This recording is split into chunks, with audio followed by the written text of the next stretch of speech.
Hi guys, हम मॉसबार spectroscopy discuss करेंगे। Okay, ये बहुत छोटा सा है, ये एक ही वीडियो में ख़त्म हो जाएगा। ओके, तो पहली बात कुछ हम देख लेते हैं कि इसको क्या कहते हैं। इसको हम इसमें गामा रेज यूज होता है, इसलिए हम इसे गामा स्पेक्ट्रोस्कोपी भी कहते हैं। ओके, इसे हम कह सकते हैं गामा स्पेक्ट्रोस्कोपी। अब इसमें देखिए दो चीज़ होता है। अब इसमें ना ये वाला क्वेश्चन पूछ भी लेता है कि इसमें सोर्स क्या है, सैंपल क्या है। मतलब चार ऑप्शन देखिए ना, CSIR नेट या गेट, दोनों में से ना क्वेश्चन किसी एक में आया हुआ है। उसने चार ऑप्शन दिया था, उसमें पूछा था कि मॉसबार स्पेक्ट्रोस्कोपी में हम सैंपल सोर्स किसको यूज़ करते हैं। तो आपको ये ध्यान में रखना है कि इसमें सोर्स क्या होता है। देखिए इसमें अपना सोर्स जो होता है वो कोबाल्ट होता है। ओके, सोर्स होता है। और सैंपल देखिए क्या होता है। सैंपल देखिए, सैंपल होता है हमारा, देखिए आयरन भी हो सकता है। दो मतलब हम ये दोनों चीज़ को ही मेनली पढ़ते हैं।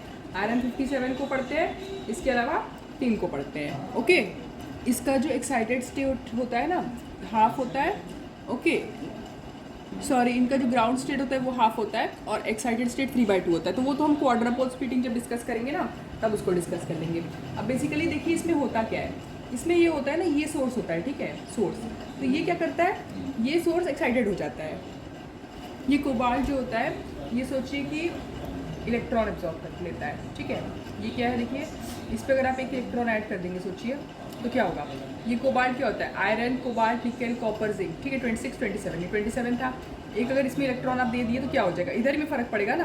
तो ये क्या हो जाता है, आयरन 57 और 26 बन जाता है। अब ये जो क्या करता है ना, ये गामा रे एमिट करता है। अब ये जो गामा रे सोचिए एमिट करता है ना, उसमें कुछ जैसे कुछ एनर्जी जो है वो, जिसको हम रिकॉयल एनर्जी कहते हैं। तो वो रिकॉयल एनर्जी जो है ना वो वेस्ट हो जाता है। ओके, तो ये जो एनर्जी सोचिए ये रिलीज़ कर रहा है, तो वो कुछ रिकॉयल एनर्जी आपने वैसे भी सुना होगा, गन के केस में रिकॉयल एनर्जी होता है। ओके, तो उसमें क्या होता है, कुछ एनर्जी वेस्ट हो जाता है। तो वो एनर्जी वेस्ट तो हमें बचाना पड़ेगा कैसे भी। तो उस पर ही ना ये जो मॉसबार है ना, ये एक्चुअली साइंटिस्ट का नाम है। ओके, ये PhD स्कॉलर्स थे उस वक्त, ठीक है। उन्होंने इस पर रिसर्च किया था। तो ये क्या करते थे ना, ये बस ये जो वेस्टेज हो रहा है एनर्जी का ना, उसको मेकअप करने की कोशिश किया उन्होंने। तो उसके लिए उनको पता कि वाइब्रेशंस की वजह से ये लॉस हो रहा है ना। तो उन्होंने क्या किया, टेम्परेचर को डिक्रीज़ किया। और उन्होंने इसकी वजह से क्या किया ना, वो जो क्रिस्टल है जिस पे एक्सपेरिमेंट कर रहे थे, उसको लिक्विड हीलियम या लिक्विड नाइट्रोजन पर रखा। ओके, वो बस ये करना चाह रहे थे ना कि जो एनर्जी लॉस हो रहा है वो ना हो। ओके, पहले उन्होंने इस काम के लिए क्या किया था ना, वो सोर्स और सिंक जो है, ओके, उसको हम एक बड़े से क्रिस्टल से उन्होंने टाई कर दिया था, ताकि क्या हो ना, वाइब्रेशन की वजह से जो एनर्जी लॉस हो रहा है ना, वो रिकॉयल एनर्जी लॉस ना हो। ओके, तो ये इसका बस बेसिक कॉन्सेप्ट है। इसमें इस बेसिस पे पूछ क्या लेता है वो, बस ये आप मुझसे पूछ सकते हैं ना, इसका सोर्स। मतलब ये क्वेश्चन हमने देखा है, इसमें पूछा है कि सोर्स कौन सा है। शायद CSIR नेट या गेट किसी एक क्वेश्चन में उसमें एग्जाम में आया हुआ है कि इसका सोर्स क्या होता है। तो आपको याद है कि कोबाल्ट, हम ये कंफ्यूज होते हैं और वो देते हैं जानबूझ के। वो चार ऑप्शन में ना कोबाल्ट टिक के देंगे, आयरन, टीन सबको देंगे। और हमें ना आयरन, मतलब हमें तो ऐसा होता है कि आयरन याद रह जाता है, तो हम आयरन को ही लगा देते हैं। पर नहीं, इसका सोर्स ये होता है, ये इलेक्ट्रॉन एब्जॉर्ब करके ये एक्साइटेड स्टेट होता है। फिर ये जो होता है ना, ये गामा रेज एमिट करता है, ठीक है। उससे फिर ट्रांजिशन होता है, हम स्पेक्ट्रा देख पाते हैं, ठीक है। इस पर देखिए एक और बहुत इंपॉर्टेंट चीज़ है, डॉपलर इफेक्ट। डॉपलर इफेक्ट के बारे में आपने शायद फिजिक्स में भी पहले पढ़ा होगा, हमने स्कूल लेवल पे भी इसको पढ़ा है। तो वो क्या होता है, देखिए पहले तो क्या है ये देख लेते हैं। ये होता है change in frequency of sound और लाइट। ओके, तो यहाँ पे देखिए बेसिकली क्या होता है ना, सोचिए जैसे सैंपल है, तो सैंपल को हम लोग फिक्स रखते हैं। यहाँ पे एक डिटेक्टर रखते हैं, ठीक है, डिटेक्टर DETCT और डिटेक्टर रखते हैं। यहाँ पे अपना फिक्स होता है, फिक्स्ड होता है, और सैंपल होता है। ओके, सैंपल को इधर रखेंगे और अपना सोर्स जो होता है, ठीक है, जो गामा मतलब गामा रे एमिट करता है, वो इस तरफ आगे भी पढ़ा सकते हैं, पीछे, मतलब ये फिक्स नहीं होता, ये कहना चाह रहा है, ठीक है। ये सोर्स है, ये फिक्स नहीं है, ये आगे पीछे दोनों हो सकता है। ओके, और फिर उसको चेंज करके फिर यहाँ डिटेक्टर में स्पेक्ट्रा प्लॉट होता है, ठीक है। स्पेक्ट्रा देखिए किस तरह का दिखता है, ऑलमोस्ट देखिए इस तरह का दिखता है। ये इंटेंसिटी इस तरफ प्लॉट है, ये इधर, ठीक है। ये इंटेंसिटी और स्पीड का स्पेक्ट्रा होता है। ये इंटेंसिटी हो गया, ये आपका स्पीड हो गया। ओके, तो ये इसका स्पेक्ट्रा होता है। अब इस चैप्टर में जहाँ से मेन मतलब जो कॉन्सेप्चुअल चीज़ है वो क्या है, देखिए वो आइसोमर शिफ्ट है अपना। ओके, वो हम देखेंगे, वो भी ऑब्वियसली वो दो केसेस में हम देखते हैं। आयरन के केस में देखते हैं, जो भी हम देखते हैं ना, आयरन के केस में इसमें देखते हैं, टीन के केस में देखते हैं। और एक क्वेश्चन भी ना एग्जाम में घुमा के इसमें से आते हैं। ओके, और सोर्स ये होता है, ठीक है। तो चलिए देख लेते हैं आइसोमर शिफ्ट। ओके, ये बहुत इंपॉर्टेंट है, यही मेन कॉन्सेप्चुअल चीज़ ये भी है। और ऑब्वियसली स्प्लिटिंग लाइन्स तो होते ही है, मतलब क्वाड्रापोल स्प्लिटिंग हम देखेंगे, इलेक्ट्रिक फील्ड अगर मैग्नेटिक फील्ड अप्लाई होगा तो स्प्लिटिंग देखेंगे, वो भी इंपॉर्टेंट है। पर ये आइसोमर शिफ्ट बहुत इंपॉर्टेंट है, दो केस में देखेंगे, आयरन और टिन में, ठीक है। पहले इसका जनरल फॉर्मूला देखते हैं। ये डेल्टा इज इक्वल्स टू, मतलब ये आइसोमर शिफ्ट है, ये जैसे केमिकल शिफ्ट होता है ना पीपीएम में डिनोट करते हैं, वैसे ही आइसोमर शिफ्ट होता है इसमें। ओके, इज इक्वल्स टू के, ये कि अपना कांस्टेंट होता है डेल्टा आर अपॉन आर और सिग्मा स्क्वायर माइनस सी, ये सी कांस्टेंट है, ये के कांस्टेंट है। अब जो हम ये सॉल्व करेंगे ना आयरन और टिन के लिए, वो हम लोग इसको देख के करेंगे, ये सिग्मा स्क्वायर के वैल्यू पर डिपेंड करता है। ओके, तो अब देखिए क्या है, ये क्या है डेल्टा आर, सोचिए क्या है, delta R is equals to R E minus R G. Okay, R E क्या है, radius of nucleus in the excited state. Okay, और आर जी क्या है, रेडियस ऑफ, सोचिए आयरन के केस में डिस्कस करें। ओके, तो ये देखिए ये तो फॉर्मूला हो गया, इसी से करेंगे।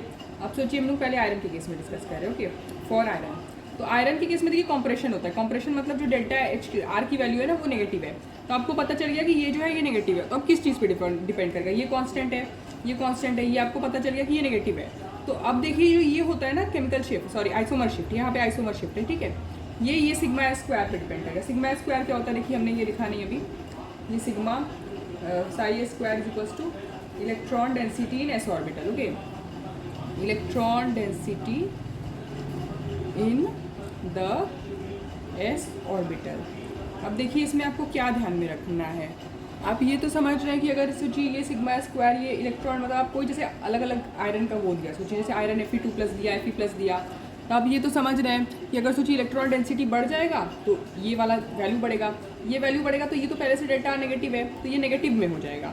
नेगेटिव में अगर सोचिए ज़्यादा वैल्यू हो रहा है तो एक्चुअली तो वो कम हो जा रहा है वैल्यू ना, तो उससे क्या होगा, मतलब कहने का ये है कि अगर सोचिए एस में इलेक्ट्रॉन ज़्यादा है तो हमारा जो ये डेल्टा है ना ये डिक्रीज़ हो जाएगा। पर हाँ, एक और कॉन्ट्राडिक्ट होगा कि अगर सोचिए सब में ना एस, अगर सोचिए एस सेम हो गया, मतलब जो 3-4 एग्जाम्पल्स आपको क्वेश्चन में दिए थे उसमें एस सेम हो गया, तब आप डी को कंपेयर करेंगे, पर डी का देखिए डायरेक्ट प्रोपोर्शनल होगा, ये देखिए इन्वर्सली प्रोपोर्शनल है ना।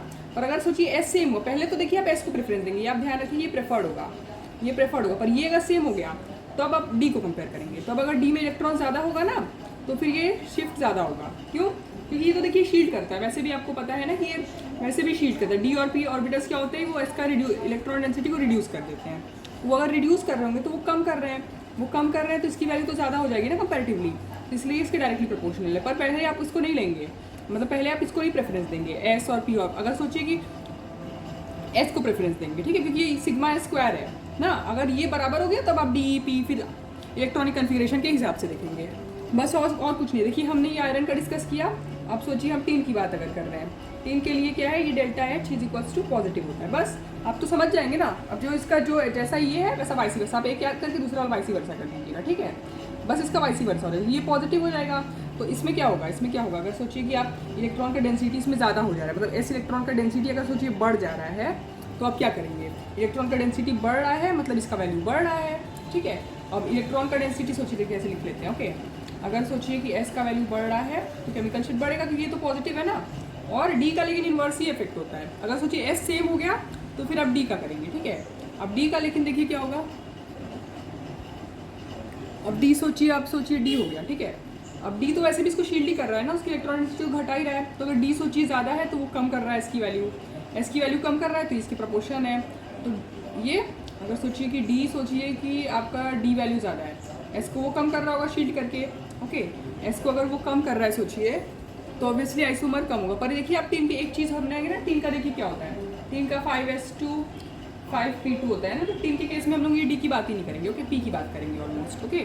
तो डी की बात यहाँ पे नहीं हो सकती, आप इसके इलेक्ट्रॉनिक कन्फिगरेशन। और एक चीज़ आपको ध्यान में रखना है ना, यहाँ पे आप एस से इलेक्ट्रॉन नहीं निकालेंगे, अगर टीम दिया है, टीम SN+ दिया है, SN+ दिया है, तो आपको ध्यान में रखना है कि हम लोग इलेक्ट्रॉन कहाँ से निकालेंगे, ओके, इसमें से निकालेंगे, एस में से नहीं निकालेंगे। ये हमसे गलती हो जाती है क्योंकि हमने 3D सीरीज का सॉल्व करने की आदत होती है, तो हम एस से निकालने की आदत रखते हैं, पर नहीं, इसमें इससे निकालेंगे, पी से, ओके।